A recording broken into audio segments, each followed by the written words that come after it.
Hey guys, my name is Wildkard and welcome back to my channel. Thank you for subscribing. I really do appreciate you following my content. Now, I waited. Every day I check the news. Who's gonna be selected? And the selection has just been announced. And I really wanted to know who is gonna be lucky to wear that coveted, can I still say coveted? Can I still say prestigious? Number 10 Wallabies jersey. And yeah, my worst nightmare has come true. The Kiwi coach seems to be handing out free checks to his own fellow Kiwis. Noah Lolosio is selected for 10 once again for the Wallabies. And unlike last, and it looks like he's going to be playing the full 80 minutes as well. This doesn't look like there's going to be a replacement for him in the second half. Yeah, there you go, guys. I don't know what to say. The news got me really excited throughout the weeks. There has been talks about Quade Cooper potentially be putting into the 10 position, which got me a little bit excited. The Wallabies had 2 weeks to kind of like fix up their lineup. So, you know, since it's in Perth, they're back at home. They could potentially call in Harrison. Maybe the young fella from the Melbourne Rebels team could be called in. Nah. Just keep Lolosio. You know, the Kiwis got to look after each other, you know. It's tough times. Got to hand out those checks to your fellow Kiwi. It's a bit of a disgrace, I think. And it's a bit shameful. And I don't think I've ever seen any position in a team that's just guaranteed, despite your absolutely atrocious performance. You know, the news, you know, the Lolosio had a pretty bad game last year, right? His debut last year against the All Blacks was absolutely atrocious. And after the first match, a lot of people defended him. I was like, probably should have considered someone else for the second game. But I thought, hey, okay, you're in New Zealand. You probably don't have much options. Sure, everybody defended him after the first Bledisloe test this year. And he had a absolute shocker in the second game again. As bad as he's played since like the first game when he debuted last year. So he has not improved for 2 years now, for over a year. And yeah, gets just the fourth chance to go at his job. I mean, I honestly can't tell you what a joke this is, okay? I like genuinely cannot tell you what a joke this is. Someone could just be failing at their job again and again, gets back-ins from the Kiwi coach again and again, and he gets to start at the coveted number 10 jersey for the Wallabies once again. It's an absolute disgrace. Anyway, let's have a go through some other stuff leading this test match. So the All Blacks went to Perth. They got into quarantine. All the fellas, this is a nice video here for you to watch on the All Blacks website. Guys got themselves some Fortnite action. Brad Weber, apparently a DJ, so good to see. And yeah, but Jordie Barrett apparently does all the haircuts for all the players. So yeah, so that's what's been happening in the All Blacks camp. Whilst going into this match, I've already talked about this. Everybody's probably know, but there's a lot of changes with the teams due to the fact that a bunch of the players are expecting new babies. So Sam Whitelock, Richie Mo'unga, and Aaron Smith, the three best players in the New Zealand team, are not going to be on tour with the team due to their expecting babies. So yeah, a lot of big changes from the All Blacks as a result of this, which I'll talk about in a minute. Same for the Wallabies team. Wallabies Paisami is out for expecting baby, and Salakaia-Loto as well for a upcoming baby. So there's some changes for the Wallabies teams as well. I think the biggest thing that everybody seems to talk about is that Barrett is finally going to get a chance at the number 10 position for pretty much the remainder of the tour. So the New Zealand's going to be doing the Rugby Championship, and then they're going to be traveling to Europe for the sprint tour. So Barrett's going to have plenty of time to try to improve his kicking, to try to get his smile back, to try to get his confidence back, and maybe have a permanent stake at the number 10 jersey. Because at the moment, Richie Mo'unga is really like outperforming him by like quite a lot. So a good chance for Beauden Barrett. Good news for the rest of us because Beauden Barrett is not as good as he used to be, and his so his kicking could potentially cost the All Blacks a few games in the tour. We'll have to see. We'll have to see how that turns out for the All Blacks. But I'm sure the boys will be drilling him with those kicks and trying to get him as good as he possibly can. Now, so that's kind of like what's been happening leading into this game. And, first up, I do appreciate all the players traveling overseas, quarantining, putting on these games for us, for me to watch. It does really bring me a lot of joy watching the rugby. And quite frankly, all the sacrifices that these players are putting into, I really do genuinely appreciate very, very much. Okay, so thank you guys for showing up to Perth, and thanks everyone for putting on the game. So let's have a look at the lineups, right? So Wallabies versus the All Blacks. The front rower, there's one change for the Wallabies front row. Salakaia-Loto is in for what's his name? Brendan Payangamosa, who's played pretty well against the French series, but in the Bledisloe Cup 2 games, he really struggled a bit. One game that was a bit windy, so his lineout was a bit off. Second game, he was pretty average as well. Maybe as a result of Sam Whitelock and Brodie Retallick putting pressure on the lineouts, but he really did struggle. So Salakaia-Loto, I think he's the captain for the Brumbies, comes in at the number 2 position. He hasn't played at all for since the Super Rugby, so this is his first game for the Wallabies this year. Good to see, and really be interesting to see how he fare against the super strong All Blacks second rowers in the lineouts. And this makes the starting front row the Brumbies front row, and the Brumbies 4-pack has been pretty good, and especially when it comes to setting out those rolling mauls. So it'll be really interesting to see if he will make a big difference in the Wallaby set pieces, especially when it comes to the rolling mauls and potentially the scrums as well, because the Wallaby scrums has been struggling a little bit. The All Blacks front rower has been unchanged: George Bower, Cody Taylor, Nipo Laulala.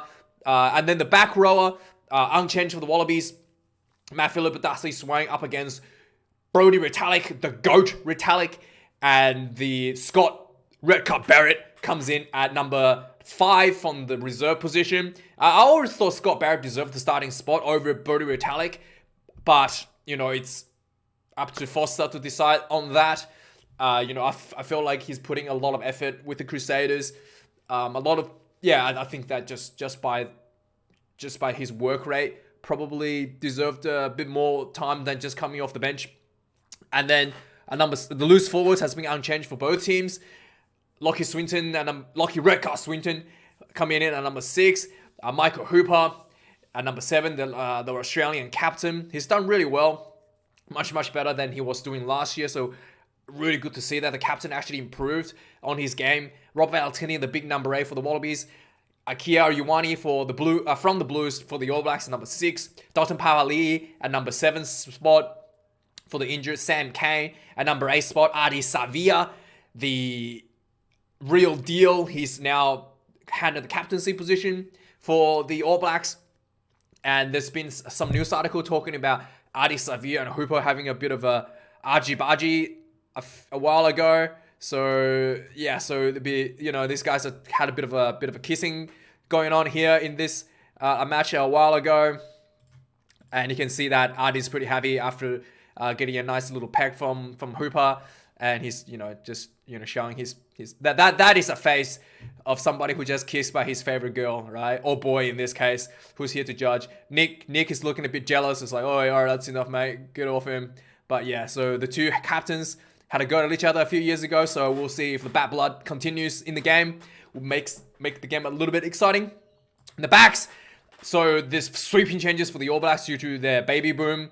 For the Wallabies, Tate McDermott retaining Zanai at the number 10 position. For the Wallabies, there's a big gaping hole. For the All Blacks 9-10 combination, completely new setup. Brad Weber, he has been out of the team for the Bledisloe Cup series over TJ Piranara. So again, he's able to come in for Aaron Smith with TJ Perenara seemingly being favoured as a finisher for the All Blacks. He's been on the bench forever, so he's like, you know, even though I was expecting TJ Perenara to be the starting number 9 as the more experienced player, but he gets the bench again. So I think they really value his ability to close out a game and really like kick up the intensity coming off the bench. So Brad Weber surprisingly gets the starting position at number 9. His combo is obviously with Beauden, the smiley Barrett. So Beauden Barrett, 92 test caps. He plays for the money. He is absolute. Yeah, we'll have to see how he goes with his kicking. His kicking will have to be very, very spot on for the All Blacks. So this will be like the first game Barrett is going to be tested since like as a number 10. Since like, I don't know, like since 2018 or 2017. It's been a few years since Beauden Barrett played number 10 against a really like, you know, tough competition. I mean, Wallabies is not really tough competition nowadays, but this is probably the toughest competition he's had for a couple of years now in the number 10 position. So it'll be interesting to see how he goes. But by the way, maybe not really tough because he's literally up against a big gaping hole. So I'm not sure how tough that is, but we shall see how he performs in this match, and this will really give us a good indicator of how he's gonna fare against the Springboks. At center in the number 9 position for the Wallabies, Marika Corbetty stays in number 11 after his decent performance last Bledisloe Cup game 2 weeks ago. Riku Ioane gets moved from number 13 to number 11 position. Fozzie seems to like him at number 11, as well as him being a number. What happened to my light? As well as him being a number. What the hell happened to the light? As well as him being like, as well as him being at the win position at number 11. So a lot of the, what the hell's going on with the light? Just suddenly dimmed. As well as the, so interesting to see him move to number 11. A center position for the Wallabies, both players have been changed. So Samu Kurevi, he is allowed back into the Wallabies team despite the fact that he's still contracted overseas. They changed the Gilder law to allow 2 players who are contracted overseas to play for the Wallabies. So Samu Kurevi, after a failed attempt at gold medal with the Wallabies in the Tokyo Olympics, I just don't know. He is a really, really good player though, and I don't blame him to try to chase for the glory. I mean, with the Wallabies, really is when you're so talented and so good at the game, playing for the Wallabies really is not going to get you anywhere. The current state of the team. So I don't blame him trying to chase gold medals and going overseas for more money. So he's back at 12. He's, very, very good. I still remember him trampling over Beauden Barrett in 2019 in the Bledisloe Cup in Perth. So it'll be interesting to see if he gets to trample over Beauden again at the 10 channel. So it'll be really, really good to see what form he is in. At number 13, Len Ikitau gets a move on the bench up to the 13th position. He does a lot of the kicking for the 13th position, so it'll be interesting to see how he goes this week, or if they're going to stick to that strategy where Kurevi is the hard-running guy, and Len Ikitau is more of the kicking guy from the 13th spot. And the All Black center combination, David Havili stays at 12. Anton Leonard-Brown gets caught in after last week, not after last game being missed out. He played in the first Bledisloe, having a bit of a cold game in the first game. He gets caught in at a number 13 position. I do think that David Papali'i is improving, but he's still got a long way to go. One of the things that I think he didn't do really well in the first Bledisloe test with Anton Leonard-Brown is the ability to link with Anton. So, Leonard-Brown didn't really get any opportunity in the first Bledisloe Cup game because Papali'i didn't link it. So we shall see how the combination is going to gel this game to see if they're going to get a bit better. Number 14, Andrew Callaway. Surprisingly, the best performing back for the Wallabies. I had doubts with him coming in, but he's just by far the best back for the Wallabies at the moment. And, a bit of a try scorer as well for the Wallabies, something that we're definitely desperate to need. And very, very good kicking game with good vision around the field. Tom Banks at number 15. Once again for the Wallabies at the fullback position, who's played pretty decently for the Wallabies as well. Now, the last 2 players for the All Blacks, number 14, Will Jordan. He's returned from an injury last Bledisloe Cup game, and he's already played spectacularly well, scoring a try against the Wallabies. Geordie Barrett gets caught up to finish the trio Barrett brothers at the starting team. So all 3 Barretts are starting this game. And this hasn't happened for a couple of years now, I do believe. So he's at number 15 position. And giving D-Mac a little bit of break at number 15. I did think that D-Mac played really, really well for the All Blacks. I had, I don't think D-Mac gets put down into the bench. It's a result of his performance. Right in the back line, Lachie Lonergan comes in at number 16. So instead of having Paenga-Musa on the bench, Paenga-Musa seems to be dropped. Or maybe he's got some other stuff going on, but I'm not too sure what's going on there. So Lachie Lonergan comes in at number 16 position. The All Blacks completely unchanged from row. So Takiaho was caught in very late in the first Bledisloe Cup game to replace what's his name? To replace Cody Taylor. Not Cody Taylor. Who am I talking about? To replace Dan Coles. And he's already played 3 tests for the All Blacks, and he's been very, very good. He did have a very stellar season of the Chiefs. I was, surprised that he didn't get a call up sooner for the All Blacks, to be honest. Angus Bell for the loose forward position for the Wallabies on the bench. He's up against Angus Tauval at the number 18 position for the All Blacks. Number 18 position, the tight head prop, Tanela the Tongan Thor. He's up against Carl Tuinuku-Afe at number 17 position. And the Tongan Thor has been really struggling with Tuinuku-Afe for 2 games now. So hopefully he's been working on his scrummaging and also maybe feed him a bit more food. I don't know. Tupou has been really, really off, I think, for 2 games now, for 2 of the Bledisloe Cup game. Maybe in New Zealand, he's not getting the food that he wants. I'm not too sure, but he just looks a lot weaker than he was in Super Rugby's or even against the French. So we shall see how Tupou what form Tupou is in. But this is a really big test battle for once again in the second half. The game could be lost once again, win or loss, just based on the performance of these guys here. So this is absolutely critical for the Wallabies. Isaac Rodda has been called back into the Wallabies team. He's re-signed with the Western Force after a year away in France. He's been he was quite a big core player for the Wallabies in 2019, but he was being away last year. It's good to see him back in the Wallabies, coming up at number 19 spot. Some needed experience coming off the bench. Tupou Vaa'i gets caught into the All Blacks. He's already had 4 test caps, plays for the Chiefs. He had a pretty good season for the Chiefs, so I was surprised that he wasn't caught in earlier as well. At number 20 position, Pete Samu gets caught in from the Brumbies for the Wallabies. And yeah, again, I thought Pete Samu probably deserved a spot following his Super Rugby performance. But I guess, I do think that maybe it's a bit too stacked for the loose forward position for the Wallabies. But anyway, we'll get to see him play for the Wallabies this weekend. And for the number 20 position, Ethan Blackadder, who debuted for the All Blacks a few weeks ago against Fiji, I do believe, or maybe against Tonga. He's back in as a reserve for the All Blacks. We shall see how he fares. But Blackadder had a pretty good Super Rugby season. I'm not too worried about his performance for the All Blacks. Number 21, Nick White, stays against TJ Piranara.